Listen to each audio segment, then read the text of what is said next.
Hey guys, and welcome to the amazing, wonderful, breathtaking environment of Bolzano in Italy. Almost a year ago, I shot a review of Audi Q3 on this exact spot, and a lot of people enjoyed the scenery, the environment, the car, and the way I did the review. So let's do the same thing, but now with the new Audi A4. Later on, I'm gonna jump inside the car and explain you all the infotainment features and the interior, so as if you're gonna purchase the car. So not only talk about the driving dynamics. So let's get started. It is the so-called PI, product improvements, or what we are actually normal people call the facelift model. So to be honest, I like the pre-facelift a bit more because it looks more aggressive, and especially for an S model and later in the RS, it looks kind of like more suiting, more appealing to me. I don't say this is ugly, and I definitely do like the coming home feature of the headlights. So there we go, and it kind of blinks from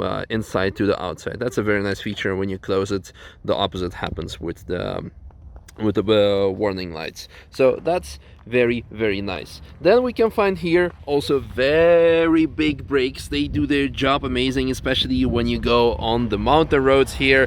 You don't have any fading, you have always the ultimate control. What kind of guy starts talking about brakes before talking about engine? Well, a guy who likes to drive the track and finds his handling more important. But again, engine is very important here because it's a V6 TDI twin turbocharged with additional electrical turbocharger, so electrical charger, so 350 horsepower, 700 newton meters of torque, 6.9 liters on 100 kilometers, which are simply great values. But however, unfortunately, all the petrol heads are petrol heads and not diesel heads, and I'm like, oh my god, why you put diesel engine in it? Nah.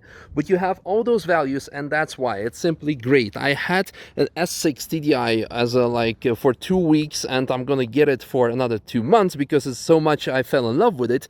And this car is actually maybe even better, but stay tuned to find out more about that. So all I say, people who are actually thinking of buying such a car, an S model TDI version, they actually appreciate those values because you have the performance, but you also have the fuel consumption. And thereby you can go through the mountains on a holiday, 1,000 kilometers on a full tank of fuel and not worry about anything and still have the amazing performance. So I'm not gonna go talk too much about the engine. So if you're in the market for such a car, I'm pretty sure you're gonna appreciate it. But that's as much as I want to say about the engine. You either like it, you either disagree with it, but if you're in the market for such a car, I'm pretty sure you will appreciate it, and make sure to do a test drive and you will be convinced yourself. Now, another thing which is very controversial on the S6 were the fake exhausts. Do we still have them here on the S4? Well, the tips are kind of, well, fake, and then here they're fully fake.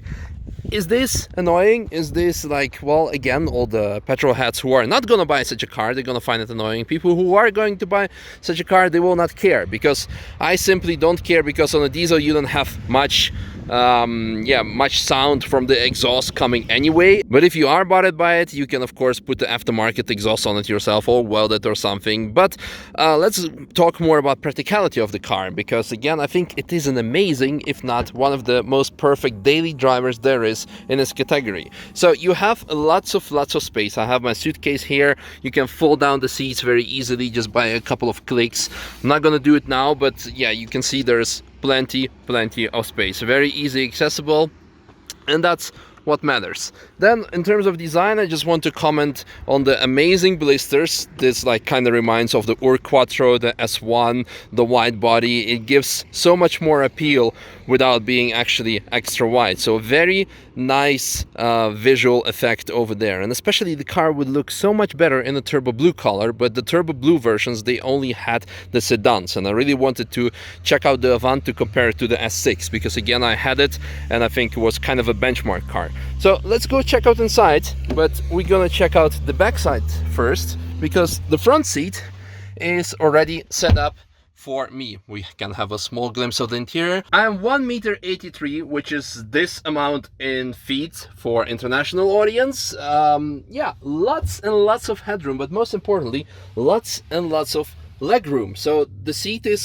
suited for me as a tall driver, fairly backwards, and again, as a tall person in the back, I have plenty of legroom, which is exceptional for such a normal size car. 10 years ago, a 4 model, that this wouldn't have been enough. So there is an advantage of cars becoming bigger and bigger.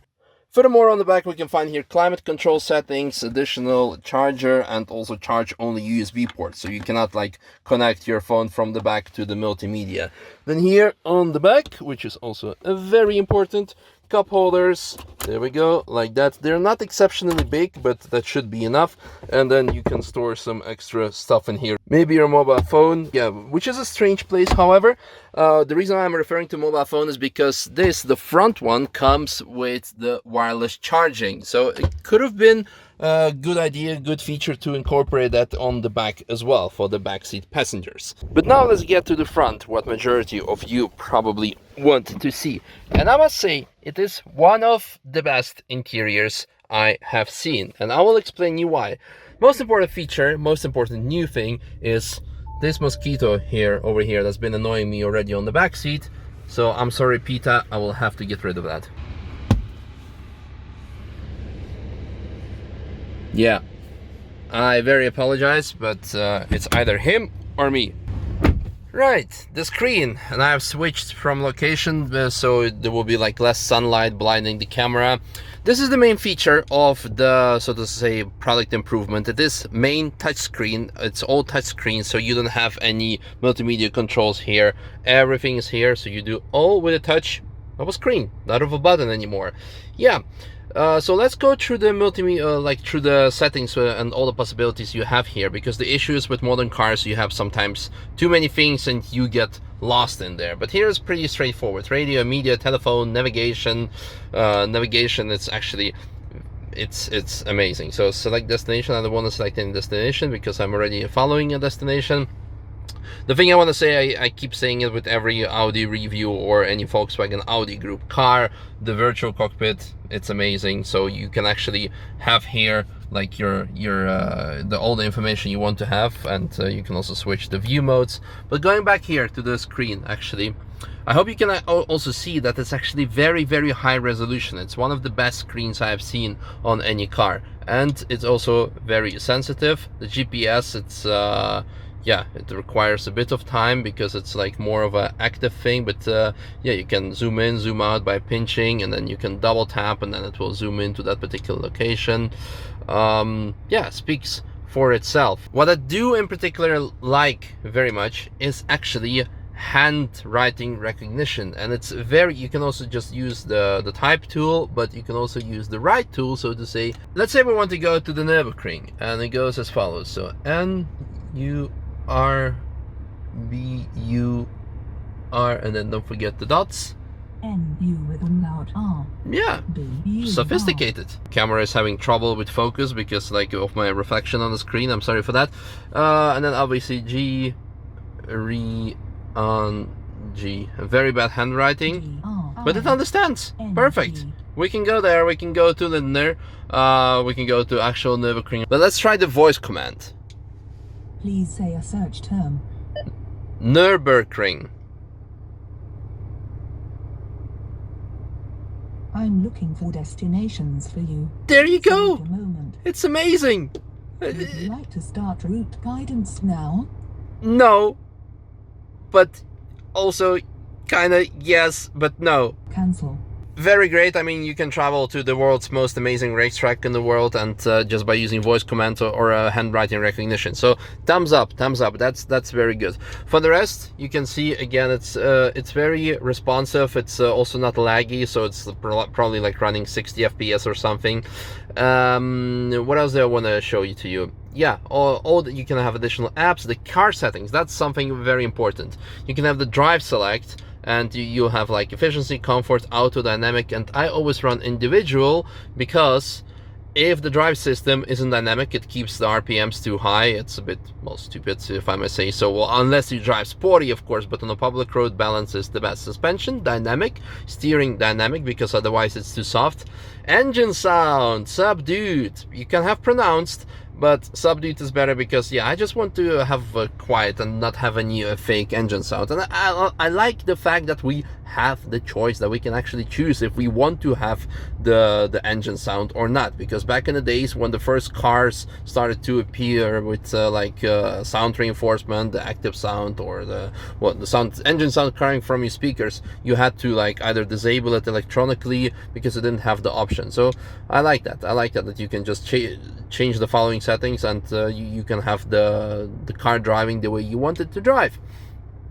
Furthermore, seats, very important, it comes with massage function, so I like it very much. The only downside I don't like is that it does have seat heating over here, but it does not have seat ventilation, so that's on a hot day it could be a minus. AC settings, like the air conditioning, so you can have also economical settings. Lights and vision speaks for itself. You can have like background lighting and exterior lighting and interior lighting, parking aid, driver assist, all the various assist systems that you can turn off or turn on if you want to.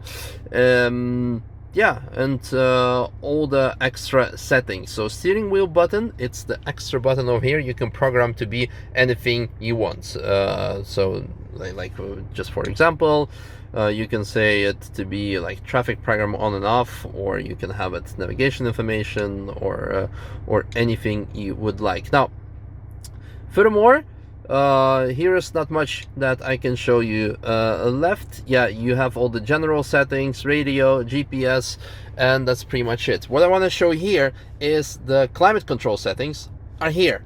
On the S6, for example, they are here below on the touch screen, and I am more of an old school. I like that a lot more. So because you can just, like, while driving, when you're driving with your eyes on the road, hands on the wheel, and without taking your eyes off the road, you can just, like, by feeling, you can twist this and yeah, have the desired setting that you would like. Speaking for the rest of the controls, yeah, you can have all the various settings over here, change everything, switch it off completely, turn it back on again.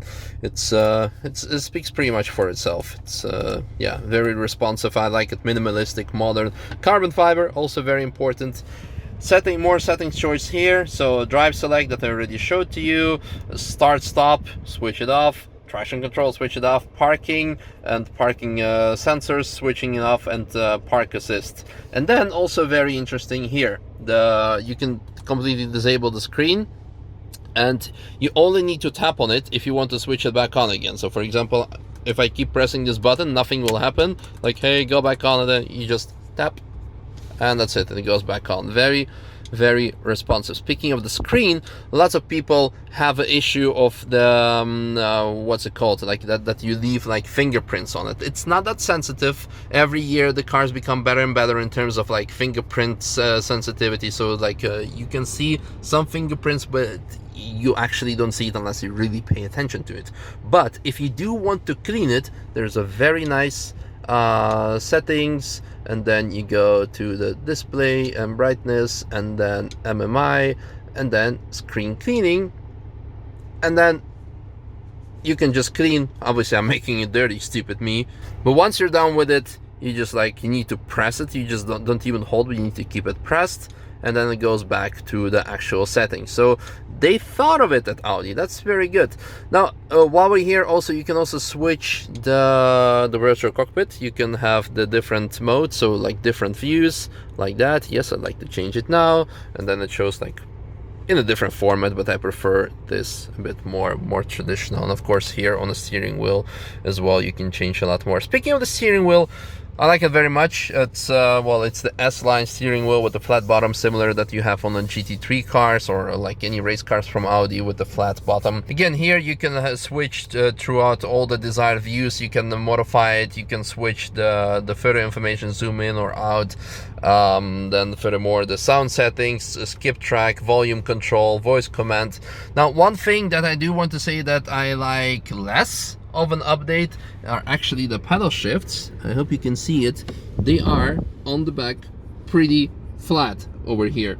And in the past there used to be some sort of rips, and thereby you had more grip. Now on the S6 they're even like chromed, so you have even less grip because it's like slippery surface, but whereas here it's matte. So I prefer the S4 pedals a lot more. Furthermore, cruise control controls, light speaks for itself. Now here, that's a very nice one. That's a heads-up display that you can control, so you can switch it off completely by press of this button, press, and then it goes off. And you can also move it up or down. It's very convenient, very nice. Yep, just go down. So lots of possibilities. And again, you can also switch it off if you like, if it's bothering you because of like, I don't know, if the driving conditions. Light control speaks for itself. And for the rest, it basically has everything that you would want from a car. USB port, cup holders, additional compartment here, even USB-C port over here. Yep, and the wireless charging that I already mentioned works very well. Key holder, also very important. It really frustrates me when a car does not have a key holder. It's like either in your pocket or just like loose anywhere. Volume controls here for the passenger, very convenient. And actually another important thing that I really need to mention, so let me go wide angle. It's actually the steering wheel control. You can go very far back in or out. It is actually on the camera, it probably doesn't look as much as it is, but in comparison to other cars, you have a lots and lots of controls possibility, adjustment control, so to say, of the steering wheel. Especially for tall people, you can move the seat as very much backwards and then just like pull the steering wheel towards you, and it's very convenient. So that could be a deal breaker, or actually deal maker in that case for tall people. Make sure to check out while you go sit in an Audi if you're a tall person, because that could be a very important thing. Furthermore, what should I say? Well, red interior is not my cup of tea, but you can obviously spec it in many other colors, also more subtle. So I would go for like more subtle interior but more in your face exterior, turbo blue probably, because it's badass. So long story short, I think that I do have a new favorite within the Audi family. I would prefer this probably over the S6 because this is 15,000 euro less than the S6. This is, if an S4 is 62,000 and the S6 is, no, 65 because it's the Avant, sorry, and the S6 is almost 80. And if we talk a non-S model, so the casual Audi A4 starts from 32,000 in Germany, and again the A6 is 50,000. I'm sorry, 50,000 for the Avant and 35 for the Avant of the A4. So it's like 15,000 difference whether it's a S model or a non-S model. And I must say, S6 I like the styling a bit more, or the A6 even, I do like it more. But on the inside, I prefer the interior of the 4 model, of the 4. It's a lot more like it's minimalistic. I prefer it a lot more, and furthermore it's the same engine but less weight, so the acceleration is there, and the handling is also there because you have shorter wheelbase. Although the S6 with the optional rear wheel steering, very difficult to pronounce for a non-native speaker, it is actually a very good car. So that's about it. I'm gonna enjoy myself a bit more with this piece of engineering, and hopefully later in the year we will be able to take it out on the track. On the track, yeah, because if you just here on this channel because of this video for the review, my channel is focused around the Nürburgring because I live there. That's why it was also the GPS, so to say, joke. So if you want to see more, stay tuned, and subscribe, like, share, you know what it is. Let me know what you found of this review, and when I'm gonna have this car later on for like a more track review, hopefully, let me know what you would like to see. And until then, thanks for watching and see you next time. Bye bye. Just a quick addition to this review. On the way back on the second day, I got to drive the 180 kilowatt and 250 or 245 PS or horsepower version S-Line 45 TFSI, and I must say it makes me question whether you should spend additional 30,000 euros for the S4, because this is also pretty fast, and in terms of technology on the interior, it has basically everything the same.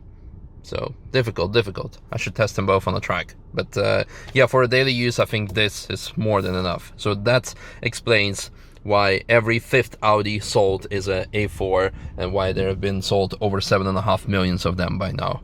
Awesome car.